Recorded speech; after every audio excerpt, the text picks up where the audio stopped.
month. Thank you, Martina, because I will always forget. So welcome. For some of us, it's been just under a month because we saw you virtually at the hybrid meeting, or we saw you in person. And then for some of us, it's been 2 months since we've last gotten together. Welcome. Today, we're going to do a little bit of a refresher of what we've been up to for the last 7-8 months together, and what is our vision going forward. We've reached a point in the project now where we've been planning and strategizing and thinking about how do we build a campaign? What are the different components that we need to build a successful campaign? And now we've kind of come to a point where we have an idea, we have some planning, we've done some thinking, we've learned a little bit about messaging, and now we're going to go into the next phase of this campaign. But I'd like to start us off. I think this is also very good for me because this year went really quickly. So just a little bit of a refresher of where we've been. Because if I asked you, do you remember March? Do you remember what we did in March? I have a feeling there's going to be a lot of people here giving me some blank stares. So in like 5 minutes, I'm just going to do a quick memory refresher of where we've been from March to today. Hopefully, you're going to be getting some flashbacks of sessions past. So we started off in March. I met a whole bunch of you, and I asked you to submit pictures and things, and we made this amazing team together. Some of you are seeing your faces there. And we decided that we were going to come together, and once on the last Wednesday of every month, we were going to have a 2-hour workshop where we were going to start thinking about advocacy and building our capacity for advocacy. But what's the best way to build capacity for advocacy? It's to do something, to work on something together. And so we decided we were going to use a campaign. We were going to build a campaign together and learn all these skills while doing it. And some of the advocacy toolbox we were wanting to dip into on the last Wednesday of every month is media communications, direct action, creative activism, lobbying, strategic litigation, research and policy. And we were just going to practice these tools, trying to build something together. And so we had the first session. This none of you remember because it was in March. And we really started to get to know each other, first of all. Like, what are the advocacy issues we're all working on? Because there's a group, sometimes the call had up to like 21 people in it. And there were so many people that are doing such incredible work all over the world. And so we really started to get to know each other, talking about why we joined this program, the kinds of things we'd like to learn, the kinds of things we'd like to share, a little bit of a summary of what are the tools we have in our advocacy toolbox, and a little bit about talking about what skills and tools you use in your day-to-day advocacy. And we decided after that session what we wanted. We were very clear. We wanted the EU to stop the export and production of harmful chemicals. After workshop 1, we were like, that's what we want. And we also, after workshop 1, we were like, why do we want it? Because if you remember correctly, for the homework for workshop 1, I was asking you, like, why is this a thing we want? Why? And a lot of people came back with the answer of, it is proven harmful. It has long-term adverse effects on human beings and animals and the environment. And it's a very sensible thing for this group to want to do together. Then we had workshop 2, and we started talking about challenges around doing advocacy. What are some of our challenges? What have been some of our successes? And what of our challenges we think we'll encounter? And what are the root causes of those challenges? I remember this was a particularly difficult conversation because quite often we think about challenges, like, say, for example, there's apathy or there's no political will, but we don't often stop to think about what is causing that apathy, what is causing that lack of political will. And it's when we really start unpacking and understanding our challenges that we can start creating successful campaigns and successful strategies to counteract those challenges. And we built a challenge map. which is very overwhelming because there's a lot. This is all the things that stand in our way to our vision. But then even better, we created an opportunity map going, well, there is all these challenges, but actually there's a whole array of opportunities. And that was really amazing because quite often you see challenges being way more than opportunities. And in this case, opportunities were way more than challenges. And we started brainstorming who could give us what we wanted. Who are the different usual and potentially unusual suspects that can give us what we want? We also then went into workshop 3. So workshop 3 was really, if you cast your mind back, was about how do we get people to hear what we want to say to them. So we talked a little bit about audiences and the fact that actually our messaging needs to be tailored to the audience we're trying to reach. If you remember, Andrea came in with the amazing ABT framework that really hurt our brains. We practiced it a little bit in the in-person meeting as well, but we're really starting to see how when we apply this framework, our messaging becomes clearer, it becomes more precise, it becomes more focused, and it allows people to hear what we're saying even better when we really think about our messaging. So workshop 3, we spent a lot of time thinking about who is the audience and how do we frame our messaging in a way that will get them to hear it. What do they need to hear is what we walked away with. It depends on their context. And the fact is we can't have a one size fits all because we're trying to reach different people through our campaign. So it's really important to think about who are we trying to reach and what is it that they need to hear.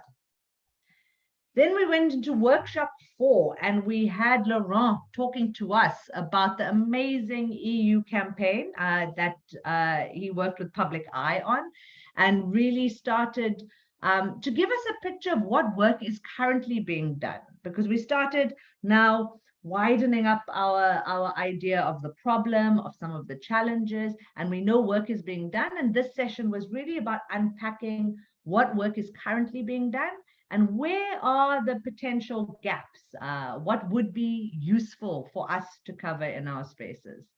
So looking at the double standards and the export of chemicals not authorized by the EU. So they had this amazing letter that they circulated to this group as well. Then workshop 5, we started talking about now actual tactics. What are the types of advocacy tactics that this campaign should use? And what do you as individuals have access to? Because it's really about the fact that the best campaigns happen when you apply multiple tools from the advocacy toolkit. You can't just only do media. You can't just only do policy. You can't just only do research. It's actually the combination of all these tactics that make for a strong campaign. And luckily, I remember at one of the workshops, I asked the question, what is your advocacy superpower? And a lot of people answered all sorts of different things. And so we started thinking about what are the different campaigns? What are the different tactics that we could use? How can we use media? How can we use meetings? How can we use research? How can we use policy? And we started really brainstorming what are the different tactics that we have at our disposal. We then had breakout groups where like people really dove deep into what could a research advocacy agenda look like for this issue. We had another group dig deep into media and storytelling. What could that look like going forward for this campaign? And we had people talk about what do I have access to? Because it's also, we're aware that everyone here is more than likely overworked and underpaid. And so it's about, this is a really important issue that we all want to work on collectively together. And it's about thinking, what are we already doing? What do we already have access to that we can ensure that this message is put into our work? That, in a nutshell, I hope that was a lot, but that is actually everything we've been working on together from March to now. So for those who have just joined us, that was just a very, very quick recap of from March to now, all the ground we've covered in terms of building a campaign together. But the thing is, this is not the end. This is part of a bigger picture. planning a strategy is one thing. Implementing a strategy, working together, co-creating and designing together is a whole other thing. And so I'd like to just quickly hand over to Dolores, because I think it's really important to see how the building of this campaign actually fits into the big picture of this project and all the other moving pieces that are happening before we go into what does this look like. Oh, Alfonso, excellent summary, well presented. I see that in the chat. Thank you. I was trying to figure out, how do I condense what is essentially 2, 4, 6, 8, 10, 12, like 12 hours plus in between work that all of you have been doing in like 5 minutes. So I'm glad that the summary made sense. Dolores, how does this fit into the big picture? Thank you, Ishtar. Hello, everybody. Nice to see you all. Excellent summary. I agree, Ishtar. Let's see my summary now. Well, these workshops that we have been holding are part of the wider program that is to increase our capacities, the NGO capacities, to advance preventive chemical policies. So the program has been evolving also with all your ask, with your opinions, with your comments, and it has right now, you can say it has like 3 legs. It has a leg that is, we call like the policy, like it's a stool or a chair with 3 legs right now. One is the policy. So we, each 2 months, each 3 months, we are organizing these webinars, these thematic webinars on policy issues that you, the network, has told us that are interest for you. Like we started with transparency of chemicals and products, chemicals and children. Well, at the end of today, Rina will tell you more about the upcoming webinars, where we learn about these. We dive into specific policy issues and we discuss a bit how they can be useful in our own regions. The other leg of the stool would be the comms. This had not a big attention at the start, but it has been growing because you have also expressed your willingness to have more skills on comms. Andrea has really been engaging us and increasing our skills. And in the next month, also Rina will come back to this at the end. We need to have better communication skills to be successful in our advocacy. And then we have that's learning more, increasing our capacities on campaigning, on advocacy. So we had Ishtar helping us to build a campaign, learning by doing. We thought that the best way, as Ishtar said, of learning to do advocacy is doing advocacy. So thanks to Ishtar, we have learned how to plan a campaign. This is what we have been doing all these months, planning a campaign. But the most interesting part is yet to come, because we will now learn together how to implement this campaign, how to make this a reality. Ishtar will not be with us for some months. She has big responsibilities home. But we hope to see her in a few months back, and in these few months she will be astonished of how we were advancing and implementing the campaign. Eva will tell us about what's happening in a few moments, but just to tell you where we are. So we learn to plan in this advocacy learning, and now we are going to learn how to implement in the next month. So I don't know if more or less this is if you are if it's clear, the structure of the program. Any questions? I'm happy to answer. Thanks. Great. So the idea is this was all of us exercising our planning muscles. So for the last 8 months, we were thinking about what are the questions we ask ourselves in trying to plan an effective campaign. And we went through those questions. What do we want? Who can give it to us? What do they need to hear? What do we need to get them to hear it? Who is our opposition? What are the risks? What do we need?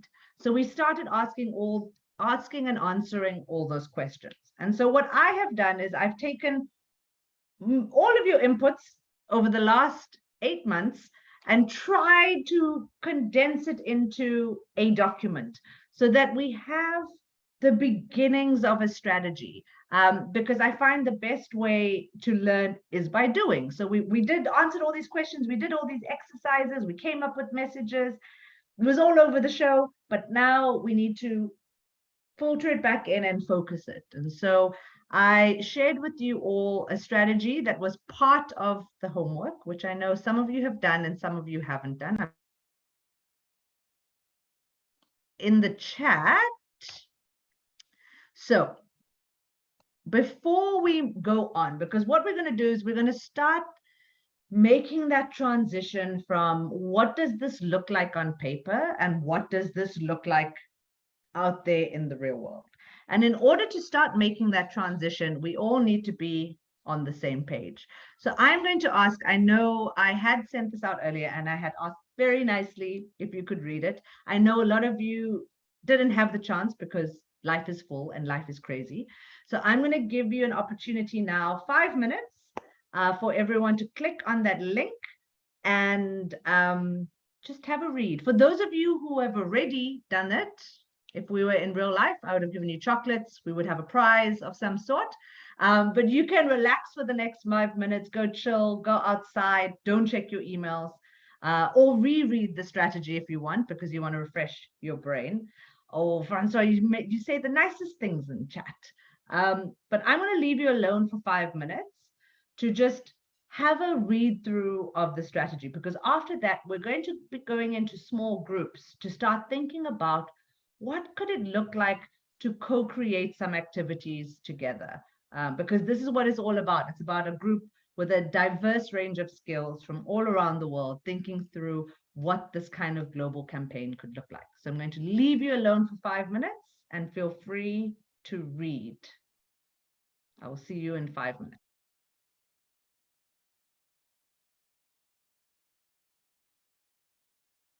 We are reading the strategy.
Hi, Chitra, welcome. We're just quietly sitting and reading the strategy document. I just shared it again in the chat, but I'm sure you read it already. I know you've already done your homework. Thank you, thank you, thank you. I'm going to give 2 more minutes.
Okay, hopefully that was enough time to just refresh your memory. A lot of that will look very, very familiar. Why? It's because you said all those things. It was just taking a lot of the slides and thoughts and just giving some structure to them. So now I think the first couple of pages were the most important around what it is we want, what are the goals, and what are some of the tactics we think we'd like to use for this campaign. What I would like us to do now in just smaller groups, like what Dolores said before, we're now going to talk about implementation. We have this lovely idea for a campaign. We know why it's needed, but what would that look like? What exactly would that look like? And now we're going to start thinking about what can I do?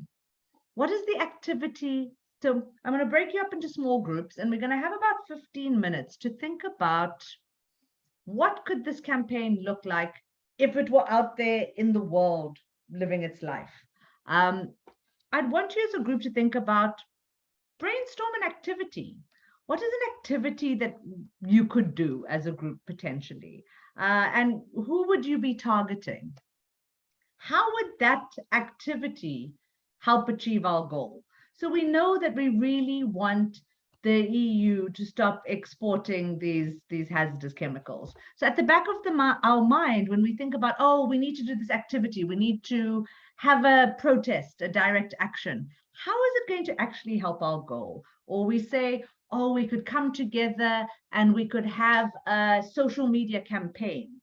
How is it going to actually achieve our goals? So really think through what is the link between this activity you're imagining and our strategy and our desire to achieve a particular goal. And just start thinking about what skills and allies would you need to do it. If it is going to be a media campaign, or if it is going to be direct action, or if it is going to be a policy submission, what are the skills and allies you would need to do it? Do you need partners in research? Do you need scientists? Do you need people that are really good documentary filmmakers? What are the skills and allies you would need to cultivate in order to do this activity? Another important question is, how would you involve the campaign partners? What's really wonderful about a potential campaign like this is that there are people all over the world with different skill sets, working in different areas, and all of this can be used to bolster and make the campaign stronger. What would you do to involve the campaign partners? Would you set up a team where you're going to co-create and run this activity together? Are you going to involve partners because you want them to sign on and endorse something you want to do? Are you going to involve the campaign partners because you've come up with an idea for a fact sheet, but actually you would love it to be translated in different languages? And actually, in this group here, we have people from all over the world, and maybe we can help make it relevant for different contexts. What would your message be? What would, during this activity, what are you telling people? If you decide that your activity is you want to do a capacity building advocacy session with farmers, what are you going to tell them with regards to our message and our goal? How are you going to explain to them what it is you're trying to achieve? What are some of the risks and challenges to your activity? Let's say one of the groups think big and they want to, I don't know,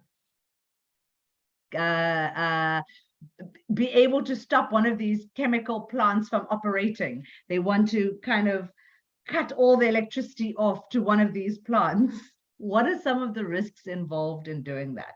The same with if one of your ideas is to have a lobbying strategy and lobby particular individuals. What are some of the challenges and risks to having that kind of activity? What would your timeline be? For this, I'd like to encourage us to think of, let's dream. Let's think of what could be possible in the next 6 months. So think in the next 6 months, what kind of activity could we do? What could our messaging be? What will our allies be? Who are we going to involve? And then another question, which is sometimes overlooked when we do our campaigns, is how do we know if our activity worked? So say, for example, we're saying a social media campaign. How do we know it worked? If we're saying we want to do a capacity building workshop with local farmers, how do you know it worked? How do you know your message has landed? If you want to say you want to cut off electricity to this big chemical plant, how would you know if it worked in trying to achieve your goal?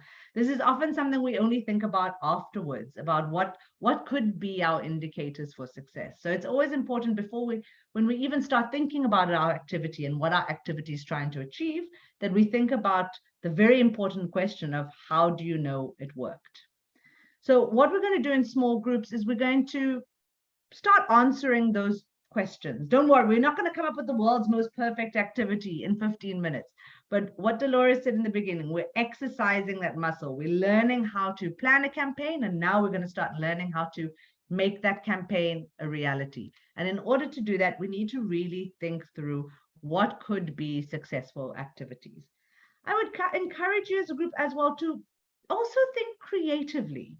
I think a lot of the times when we think about what could activities be for a campaign, we've taken part in so many campaigns before that we just are going to do the stock standard. We need a media campaign, we need a capacity building training, we need policy.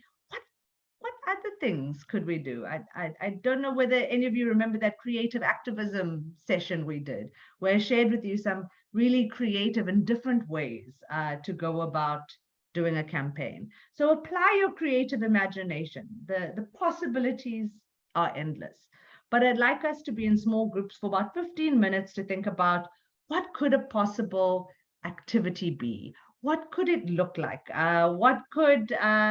Who could we reach in the next 6 months? Are those instructions clear? Are there any questions? Are we all together? I have put together some work slides that you can use or not use at your convenience. Let me put it in the chat. You'll see they separated into different groups. It will just help you keep your thoughts together, because we're going to hear some of those ideas when we come back. So if you just go into the chat, you'll see that document I shared are the usual work slides. You'll see there's group 1, 2, 3, and 4. and it has the questions just to remind you. But you're going to come back and tell us in a very few minutes what your amazing idea for collaborative activity it is, what it looks like, what do you need for it, what do you think your message is going to be, and I look forward to hearing about it. So I'm going to put you into groups now, and you'll have 15 minutes.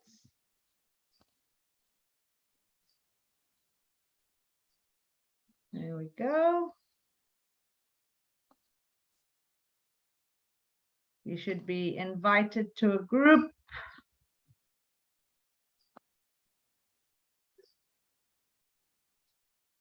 Okay, people have started joining their groups.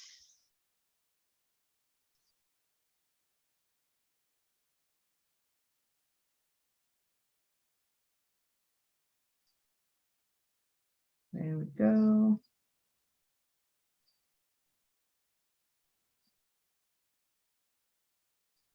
Amina, Anthony, Francois, you should have a alert on your thing that will invite you to join a room.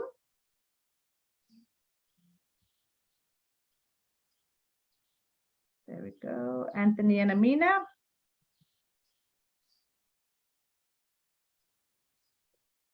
Okay.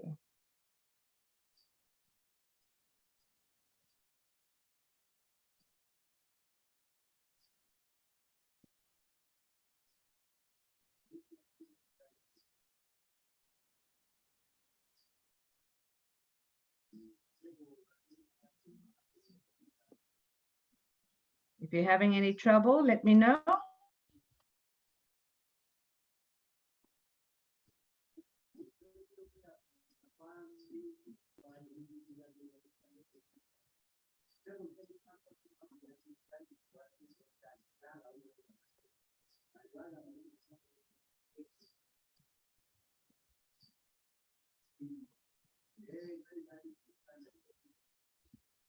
Hi, Ahmed and Anthony, are you okay?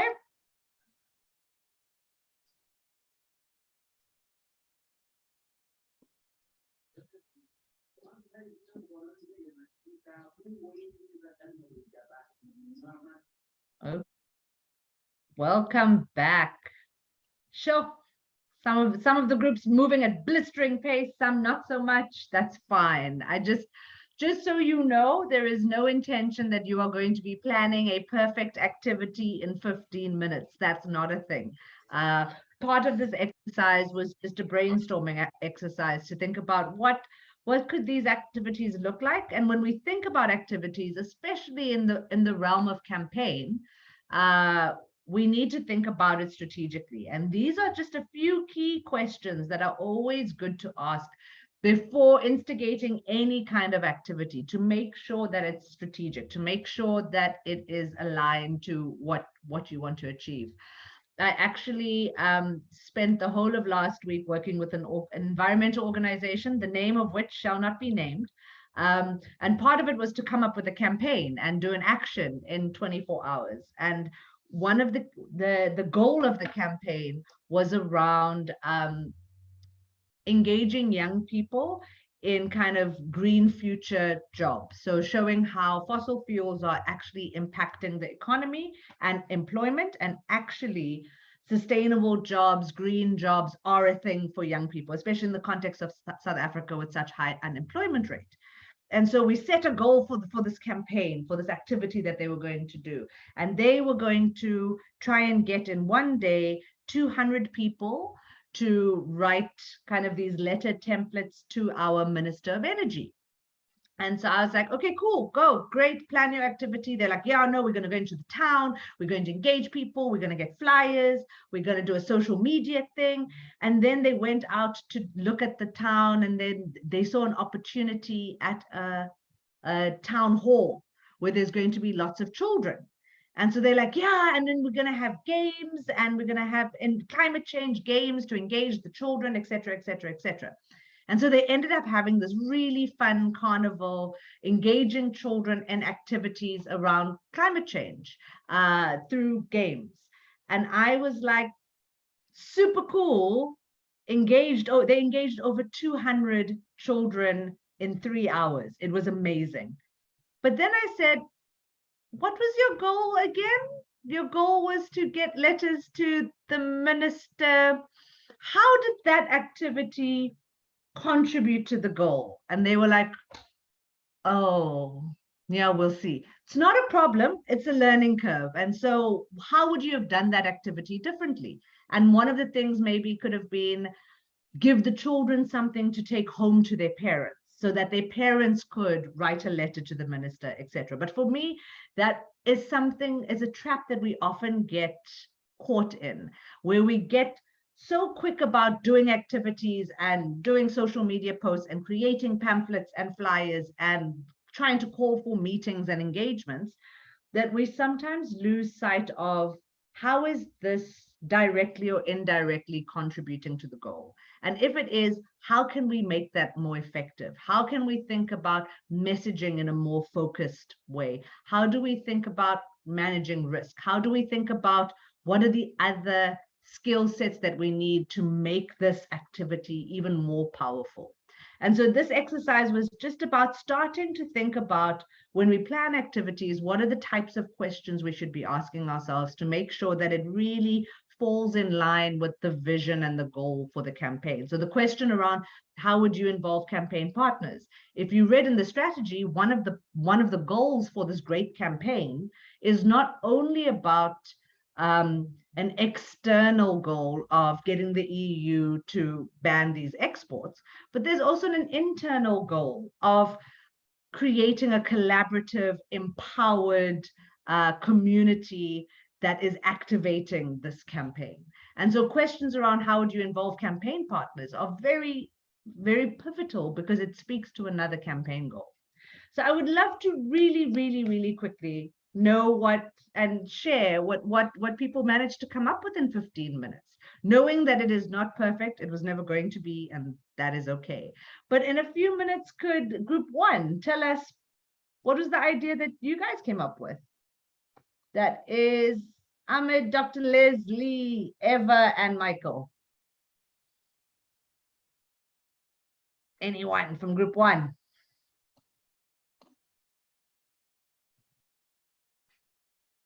I'm going to pick on you.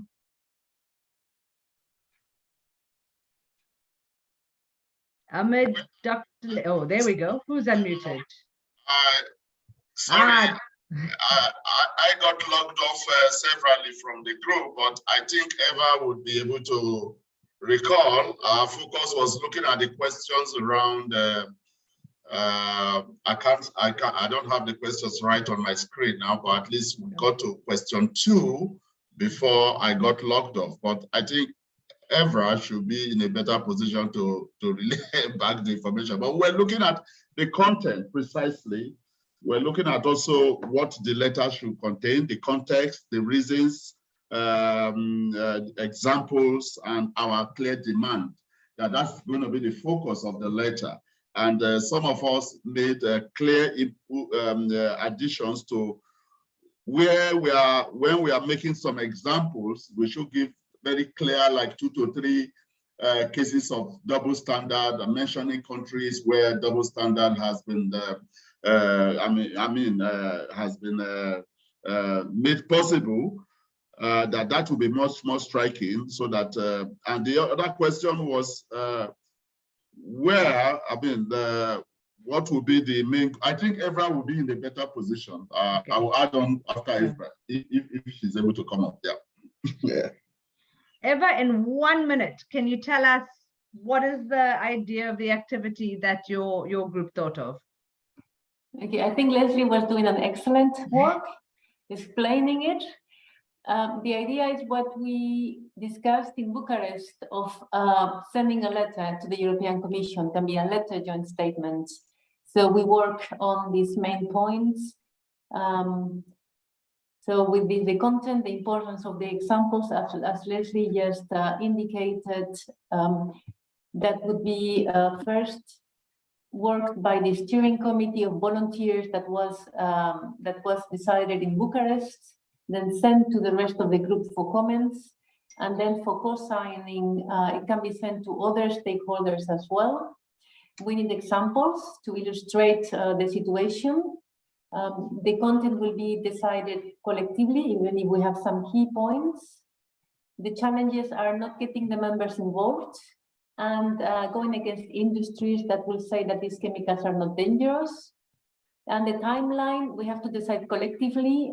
We have to check a calendar of events to match the time of the letter to the event, and between 3 and 6 months. And we didn't reach the last point. Thank you. No problem. So awesome. So really thinking about what is a concrete activity, what is needed, how are we going to manage this? What are some of the risks?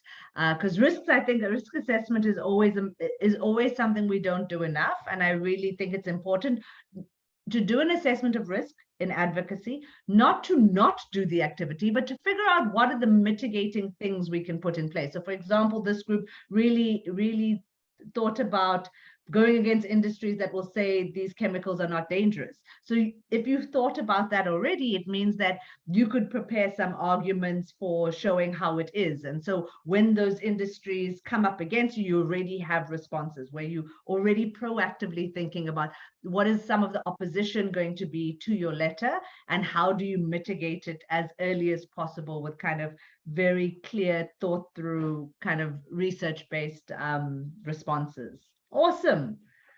Group 2, Chitra, Elena, Phoebe, and Lisa.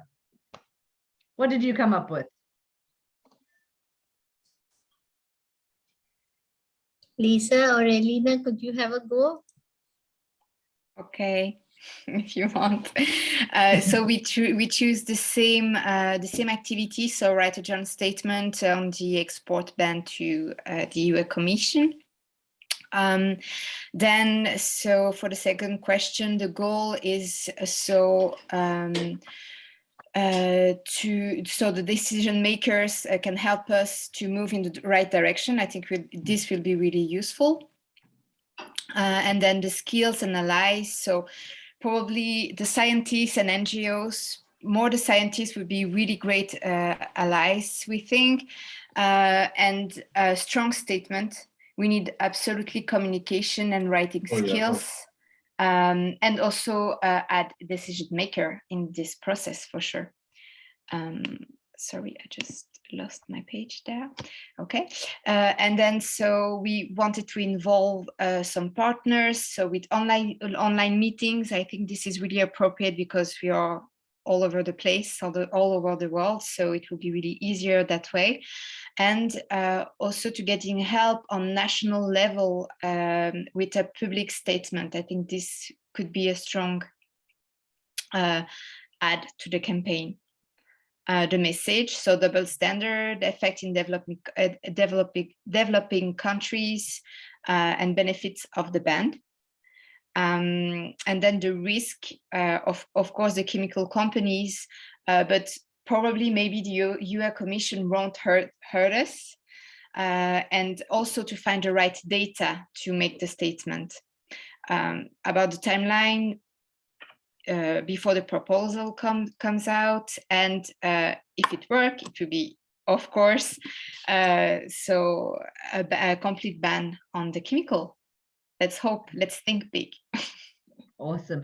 So what we're already seeing is an idea getting richer by adding more kind of advocacy tactics to it. So there's a letter, there's a joint statement, but it's also involving the community. So it's also building capacity of people in order to participate in this activity. It's thinking about what could, for example, a media statement look like that kind of bolstered this. And if we're saying one of the challenges is not being heard by the EU, thinking about what are the creative tactics we could use to make sure that the commissioners hear it. Awesome. Okay, so we're already starting to see some alignment, which is amazing. Group 3. Group 3, Agnes, Andrea, David, Eri, Mafoko. I see someone is furiously still typing. All good. Any volunteers from group 3?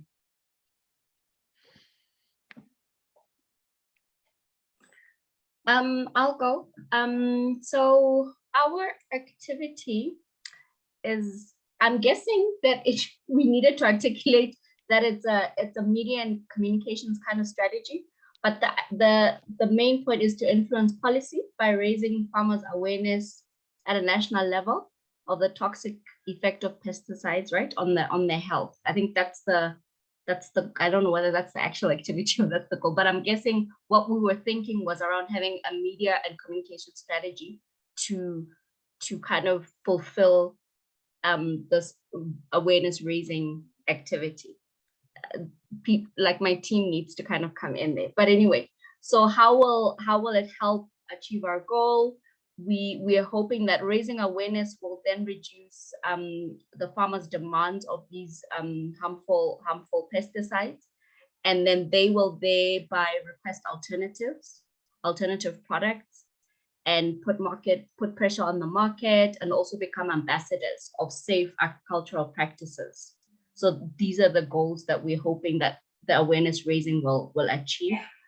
And the skills, will need communication skills, writing, accessible messaging, as well as public relations in order to engage with the actual farmers. And our allies will be like-minded NGOs and involving the community, as well as government agencies that are mandated to regulate these chemicals will also be our allies.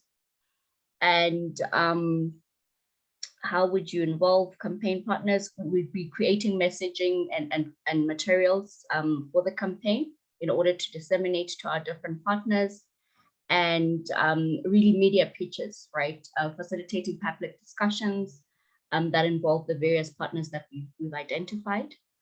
And our messaging really would be around the farmers being the heroes for change in the safely produced foods. We hadn't gotten as far as the rest of the questions, but I think my team can pitch in. And I already see the mere mention of we need media and comms. I see Andrea smiling from ear to ear because yeah, there is some communications bias to this, but I promise I didn't quite influence it as much. But yeah, I think in addition to what was said already is that, yeah, we need communication journalists and the media very much so. And yeah, we need to facilitate public discussions that involve our partners as well. And what I like about this also strategically is when we start thinking about campaign, we need to start thinking about how do the various activities all flow through one goal and to one strategy.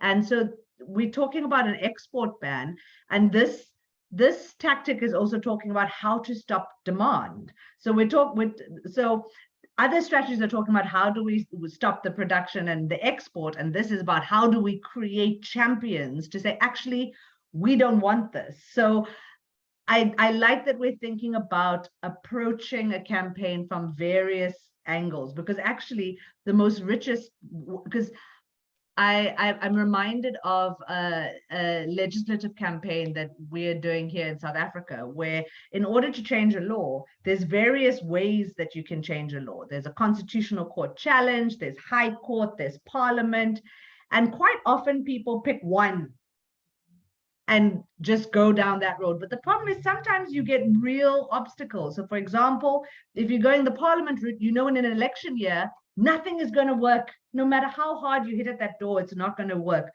But having different variety of options available to you means you can jump between tactics and that your campaign can be quite agile.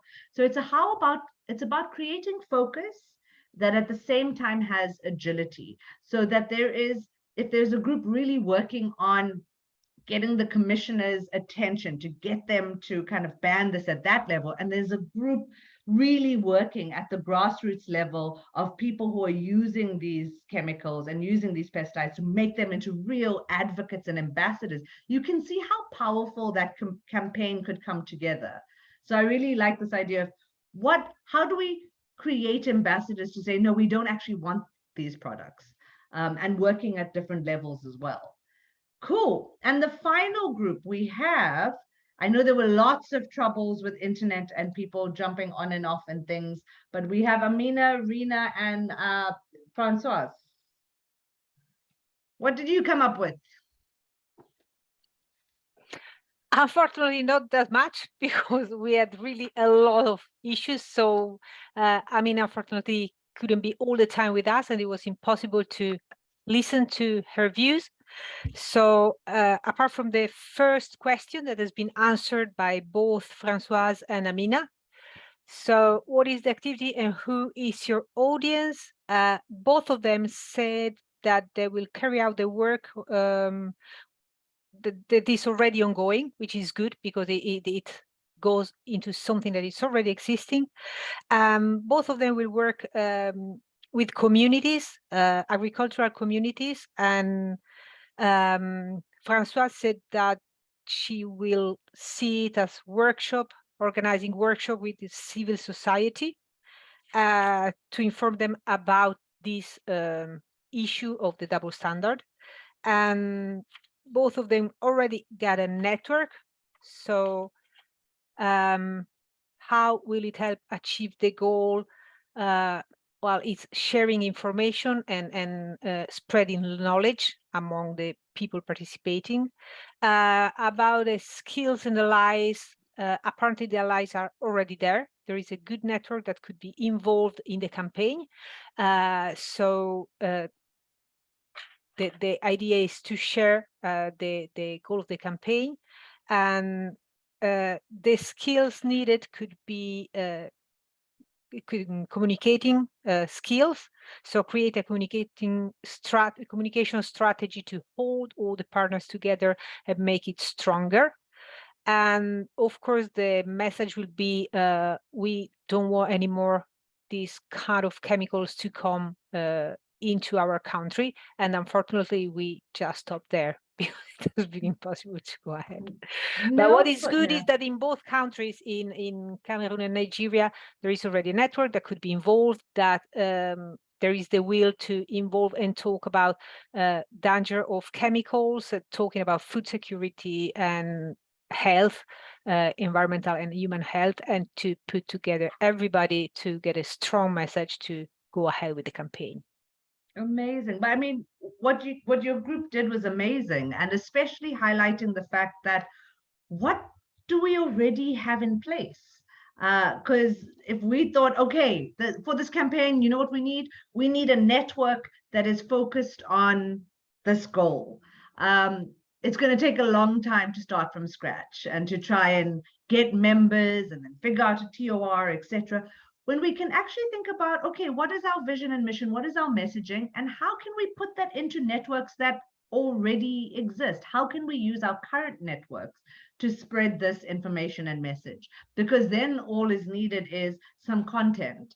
Maybe it's a fact sheet. Maybe it's some sort of easily transferable information that people can go and plug into their already existing networks. The most important thing for me always around capacity building, and the same with media, for raising awareness. For me, raising awareness is never an end goal.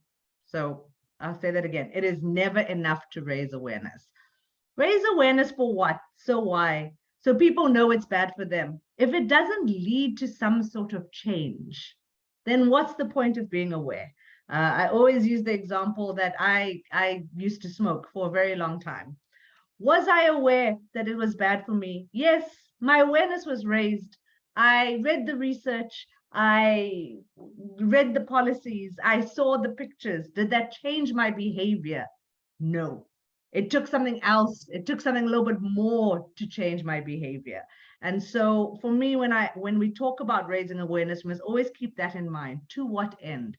So if we build people's capacity, if we make them aware that this is really bad and we need to stop it, we need to give them some sort of outlet in which they can actively participate. We can't just raise awareness of people and then leave them with their awareness raised. We need to think in this campaign, what are the clear asks that we can get people to do? If we get a whole bunch of farmers in a room and we get them really riled up and we say no to these chemicals, do we have an outlet for them? Do we have a way for them to exercise the knowledge and the capacity that they've just gained? So that was wonderful for 15 minutes, 4 teams. That was amazing. I just wanted to say, if Françoise or Amina would like to add something, if I missed or misunderstood something, I would be happy for them to pop in. Sorry. Sure. No problem. Cool. It actually leads very well into our next little agenda item, which I'd like to call on Eva, because she is here, and pick on her a little bit. So we saw two of the groups talked about a letter, a joint submission. We had two groups also talking about gathering people, mobilizing, organizing people.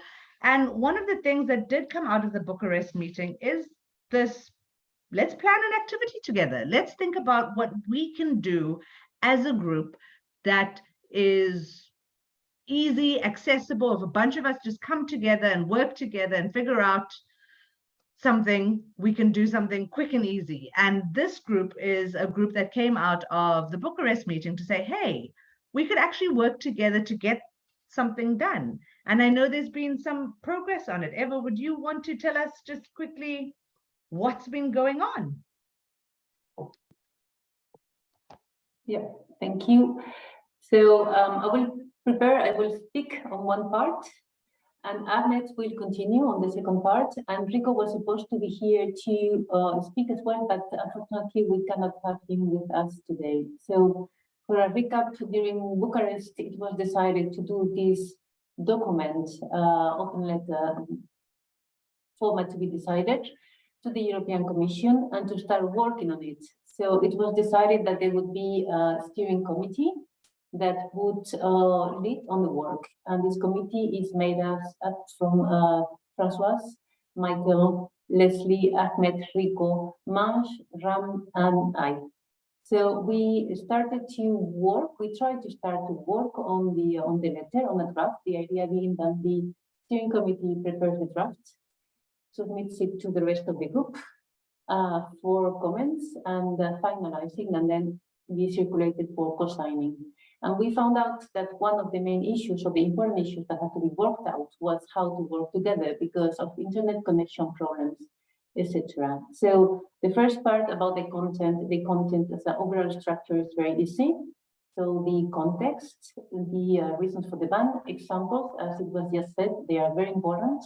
And then the demands, which we have all been talking about that and will be discussed collectively. And then we came out with some ideas for the working together. And here is where Ahmed takes the floor to present those ideas to you. Thank you.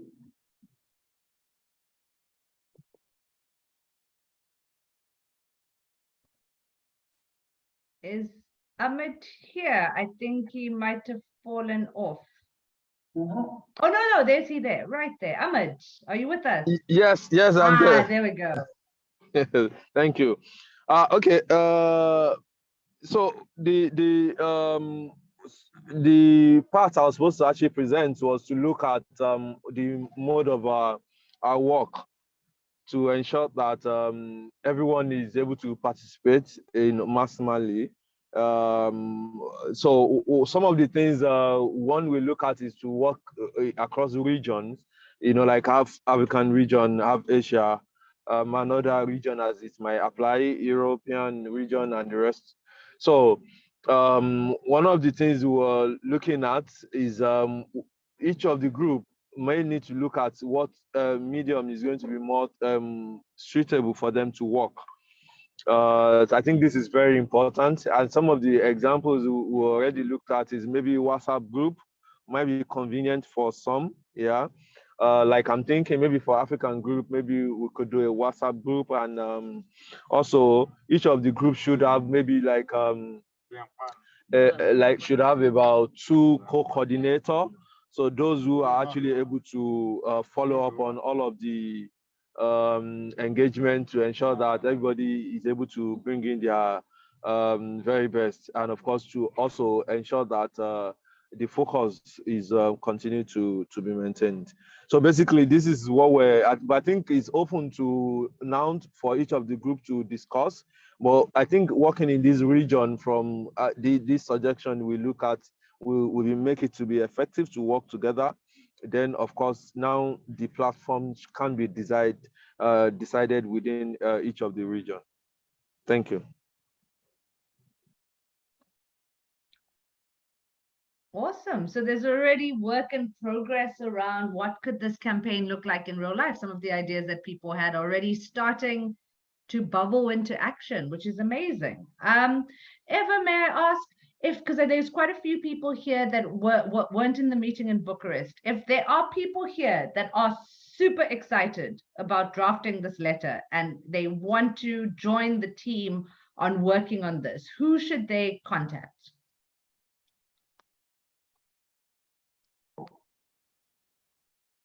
Yeah, okay. I think Eva, because she's the one providing the leadership, so Eva will be in the best position to maybe anyone interested in, of course, also joining the steering committee, which, of course, we're already looking at the shape of the letter, some of the examples like she's already mentioned. So yes, I think, and of course, she will be able to get them on the channels for that communication, and of course the rest of the plan. If I may, thank you, Ahmed, that also that we would need people from Asia Pacific to volunteer. I think that neither Ram nor Chip nor Mash are here today. And also it would be good if we had more women, because we only have Francoise and I, and more women would be very welcome as well. Yeah, that we can continue discussing afterwards. You send me an email, and then we get on the work of the steering committee, and we will also need volunteers to work on examples. Thank you. Absolutely. And Chitra, I see you unmuted. I would like to sort of chip in, but I would like to have Eva's email ID also. Eva, can you share your email address in the chat, please? And so if anyone wants to volunteer to be a part of this group that are really thinking about how to draft this letter in a strategic way, what's the research, what's the information that are needed, how to coordinate this, feel free to jump on, because the thing is, this campaign will only start living a life outside the strategy and the pieces of paper, if we come together and do things. And this happened quite organically at the meeting in Bucharest, where for me, some of the best ideas and the best activities, this is how they happen, where someone says, hey, here's an opportunity here, this is super strategic, let's get a group together and kind of move on this and figure out what could this look like, what are the skills we needed, what's the information we need, let's put it together. This is how movements become movements. And it's really wonderful to see. And I would encourage anyone, if they have ideas, if they see opportunities, because you are the people that are doing this work day in, day out. You know where the opportunities lie, you know where the levers for change are.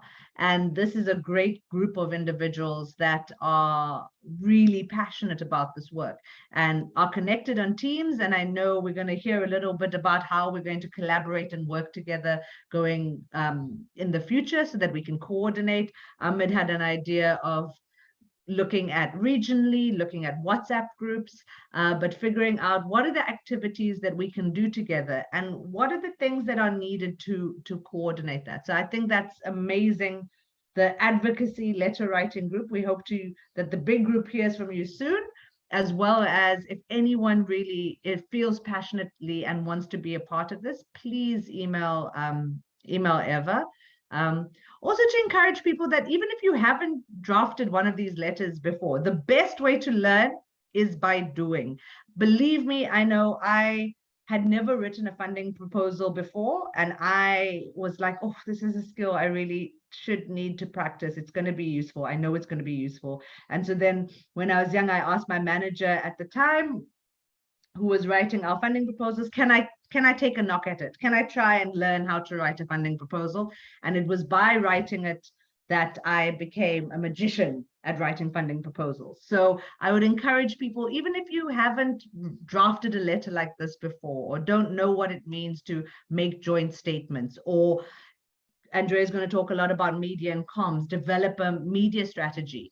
the best way of learning is by doing. And I would encourage you to become active members of these groups that are doing this amazing work, because it will make your life so much easier when you go back to your organization and your media skills are that much better, or your policy advocacy skills have been leveled up a notch. Awesome. So moving on from there, it's our last 25 minutes together. There's a couple of things we need to cover. One of the things I shared in the email was a little bit of a spreadsheet. And I want us to think about the spreadsheet. I'm not going to ask you to, oh, I see people who, oh, Elena has gone crazy. This is wonderful on the spreadsheet. I'm going to share it once again, but you'll find it in the email. And the idea is to think about, let me copy the link, to think about what are the kinds of activities that we can do as individuals. We reflect on what is our current work that we're doing? What is the areas that we are working in? And how can we include aspects and goals of this campaign in the work? And we can see people have started filling. I want you to, as a group, see this document as a living document of a space where you can put in some ideas that you have around what you can do in terms of this campaign. Don't worry, no one is going to come. For example, I see, hey, Francois said by the 4th week of November, there's going to be an advocacy campaign on the harmful chemicals on the environment. No one is going to come after Francois on the 4th week of November and be like, have you done the thing? This is more for us to figure out ways that we can collaborate together, because I already see that there are people that are making materials, for example. And if I know that someone is making a fact sheet, a production of awareness brochure on HHPs, I already see that Thomas is doing that. I'm like, oh, that's amazing. Maybe I can collaborate with Thomas. Maybe I can have a look at it and maybe see if it's useful for my context and I can translate it. The idea is the more that we share the work that we're doing, the more and easier we can collaborate, and the more and easier we see opportunities to not duplicate and bolster each other's work. So you have the link for this. I would invite you after this meeting to just sit quietly and have a think about how you could possibly incorporate some of this strategy and this campaign strategy in the work that you're doing. I'm already thinking about group 4 and the fact that there's already networks that they are working in their countries. And what would it look like if at the next network meeting, this idea is introduced? Or say, for example, there's an advocacy letter and everyone takes that letter once it's produced to their networks, to their organizations to ask them to endorse it. How more powerful would that intervention be if it had the support of everyone here? So invite everyone to look at this list and try and be as specific as possible, even small things, big things, ideas that people have, use this list to gather them. Awesome. So that's all on the activity side for me. My question, and I know exactly who can answer this question, it's Rena, is now that we kind of got an idea of how to develop a strategy, we're coming up with some ideas of, now this is what the campaign is, this is what we're trying to achieve, this is why we're trying to achieve it, this is why it's strategic. We're now starting to brainstorm activities of what can this campaign look like in real life. I know that there are some next steps happening. Rena, what are some of those next steps in terms of this specific campaign? But also I know Dolores was talking about, this is one leg of our three-legged stool. And actually, when they all powerfully work together, speak of Dolores is just about to enter the room again. How does this fit in, and what are the next steps for this campaign and this project? Yeah, thank you, Ishtar. Well, basically, it's what we have been discussing in the face-to-face meeting. So the next steps are already there.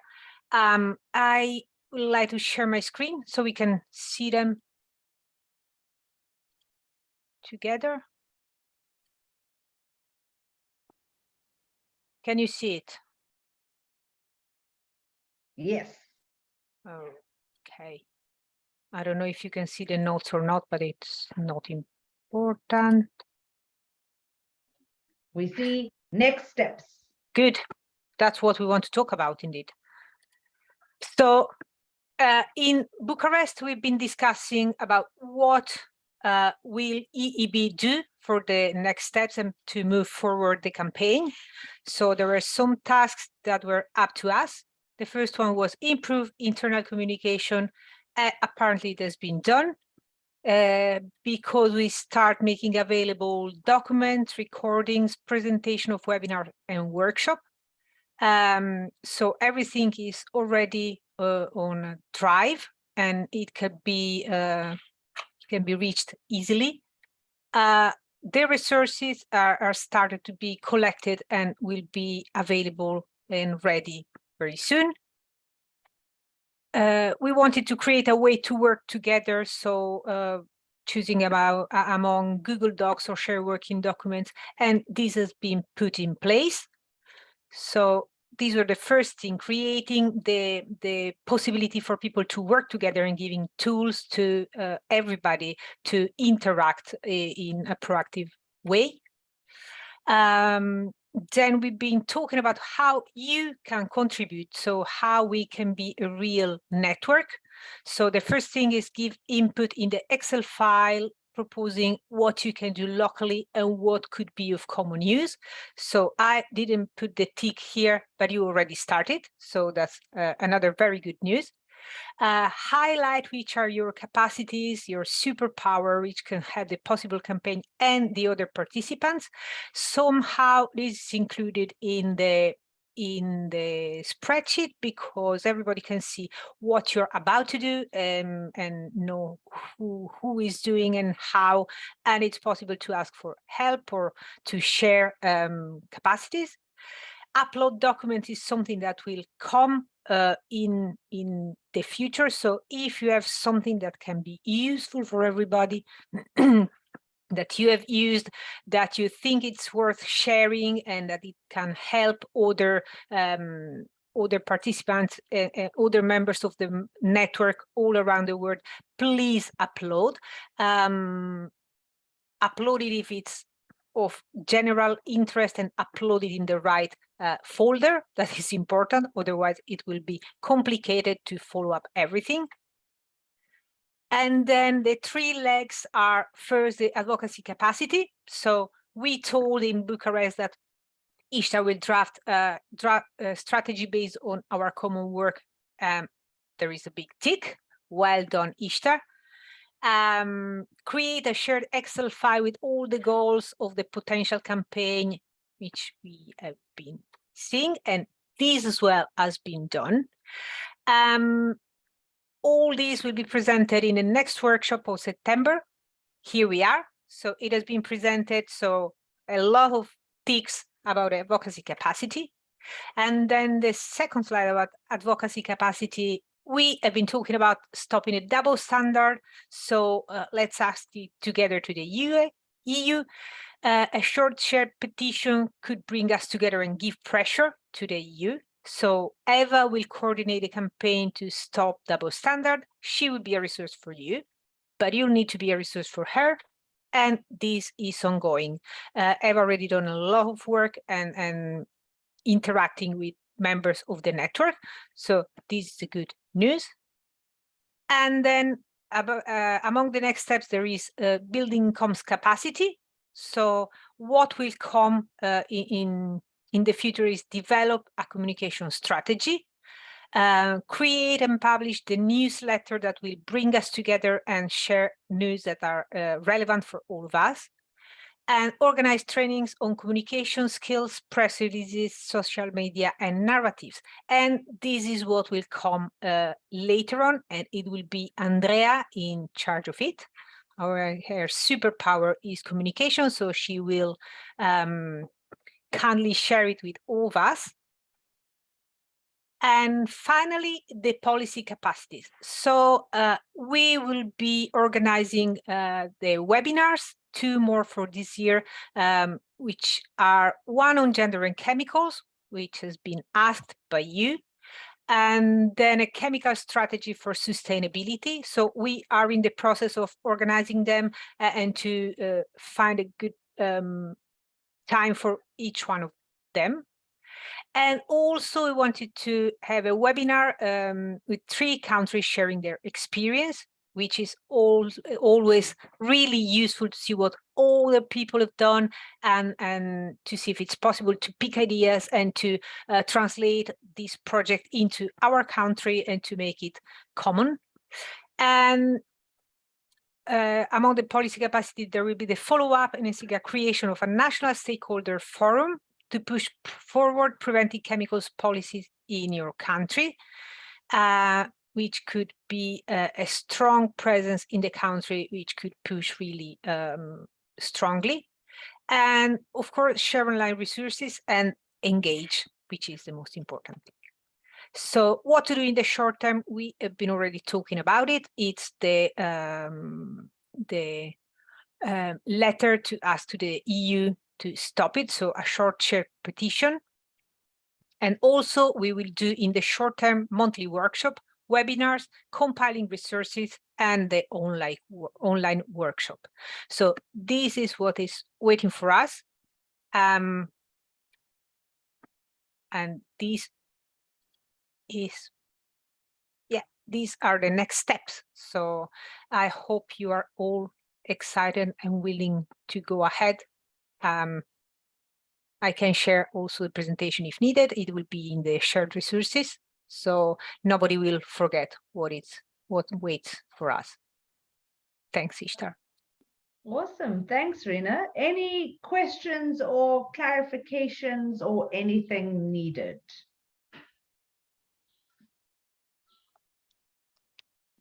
Okay.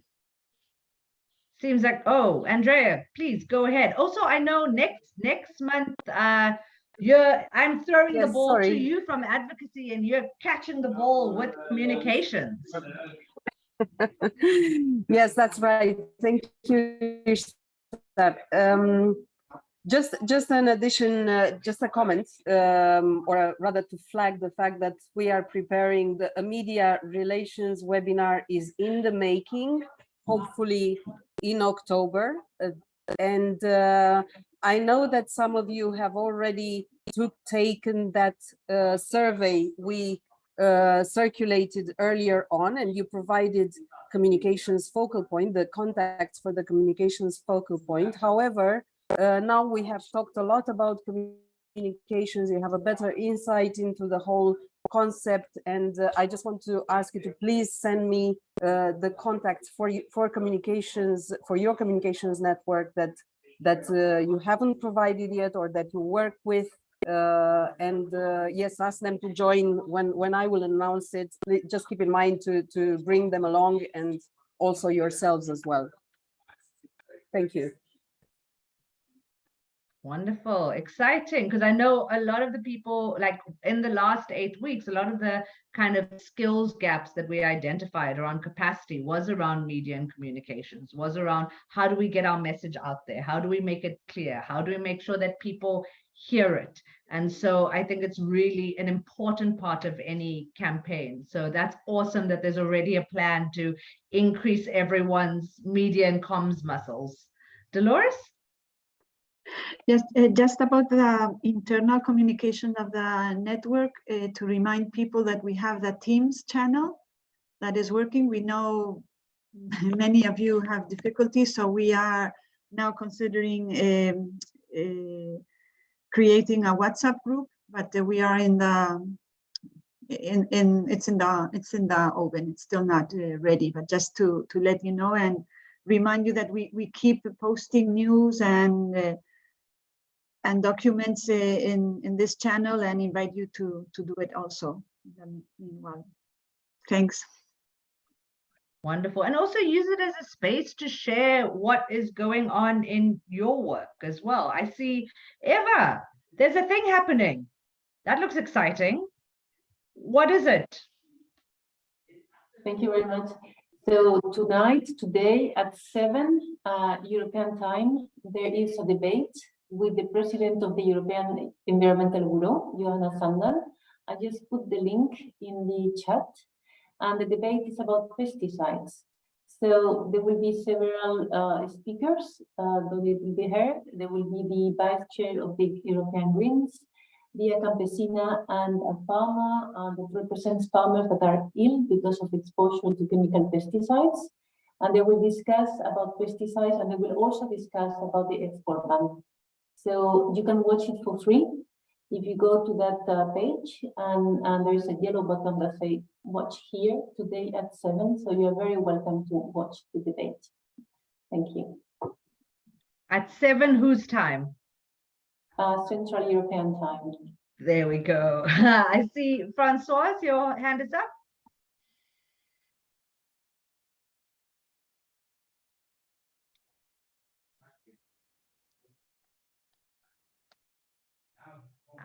Francois, we can't hear you.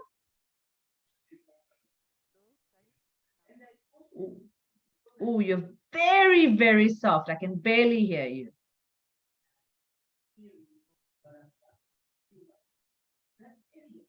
No. Is it just me? Yeah, Francois, we can't hear you. Maybe I can see her. Hello? Is it better now? Much better. Okay. My mic has problem from time. Okay. What I wanted to bring up is, in fact, I will, if I leave this place without bringing it up, it will keep wandering in my mind. There's a question that we are now carrying the message of do not use these harmful pesticides. What now is the message? The farmers will ask you, what then do we use? What are you proposing for us? How do we get them? So as we are elaborating our messages, and Andrea is perfect in communication, we not just say do not use, but this is what may be good for you. So we'll not just remain on do not, but because if we don't give them something that they will use, they will not listen to that message. It will not go anywhere. And so as we're developing message strategy, we also develop, we think this one is better for you to use. You can try it, take it and go and try it and use it. Next season, you will tell us how your crops did.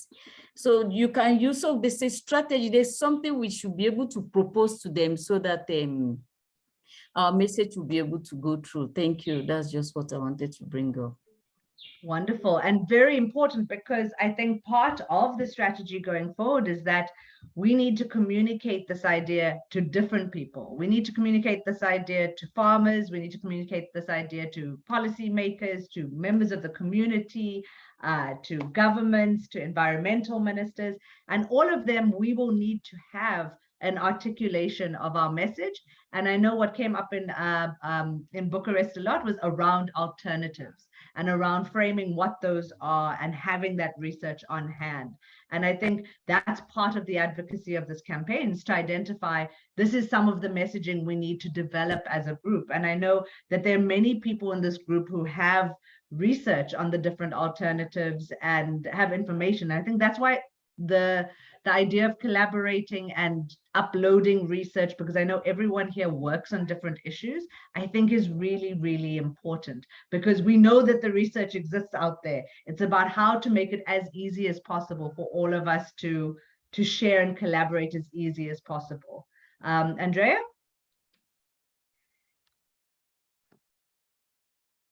You're on mute. Sorry. Sure. Thank you, Ishtar. Francois, very good question. And we will have, as part of the communications training, we will have a session on key messages and working on messaging. And because we have already done, and I encourage you to go back to Ishtar's document, which is a very valuable document. the advocacy campaign that she shared earlier on. And there we have, she collected the messages we had for the different target audiences. So the communication session will be built, that will be our starting point. And we will refine those messages to the different target audiences together during at least one session. I don't know, I hope it was part of the answer to your question. Totally. And also because that's not only Francois' question. I'm sure a lot of people have that question about what do I go and tell my constituency or the communities that I work in so that we can get them to buy into this campaign. Phoebe? Yes, thank you very much. And giving what, in addition to what Madame Francois just made, it's also easier to suggest from my end that if we know those producing those products, pesticides that have been banned and some have been get into our countries, their fellow writers would definitely want to give us huge support to ensure that they go out. So trying to get to those that are producing the products that are not banned will also be a good strategy for us to get to the campaign and at a higher level.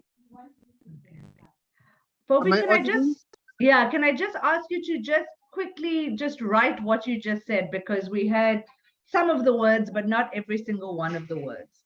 But I know a big part of the ideas for activities that people had was around research and the importance of research, because Andrea talks about messaging, about what are you going to go and say to the farmers, but it's also the research that is going to tell you what are the actual alternatives. Is it accessible in your country? Can the farmers access it? What should they be asking their government for?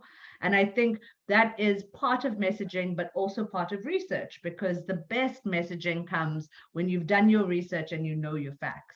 And so that's why I think it is really important that we take on, I saw Geraldine sent out a wonderful Google Drive. I'm a big advocate for it, and it's starting to encourage people to upload their research. One of the things I have noticed on many of these calls is when someone has a question, someone is often writing in the chat or saying, oh, wait, that information exists out there. That research has been done. Here it is. And I think that ends up saving us a lot of time and energy, because there we are going and hunting particular research when actually there's someone in this group who possibly even wrote that research. So I think using this group as a resource, I think is really, really important, because it will then help us make sure we have all the information to go forward with this campaign. And on that note, if there's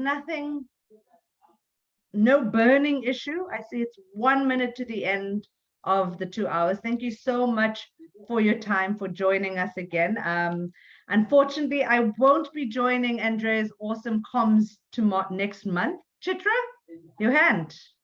I just wanted to know if we are continuing with this monthly last Wednesday meeting. Yes, we are. Yes, it's no longer going to be with me. It's going to be other skills. Thank you so much. We had so much fun with you. I'm glad. And it's good news why I'm leaving you all. I'm leaving you all because I'm about to go on parental leave. So my partner and I are expecting. And so I will be having the pleasure, but also the pain of a newborn. And no one wants to be facilitated by someone who is trying to manage all that. Wish you all the best. Thank you so much. Thank you. It's an adventure, so go enjoy. This is just terrifying, a terrifying adventure. No, it's an adventure of a lifetime. It's good, it's wonderful. You will see. Yes. All the best. But the next time I see you, I'm very excited because I know this is going to continue. I know Andrea is now going to enrich this campaign with media and communications. I know Eva is going to enrich this campaign with regards to the activities and really the advocacy capacity of this group.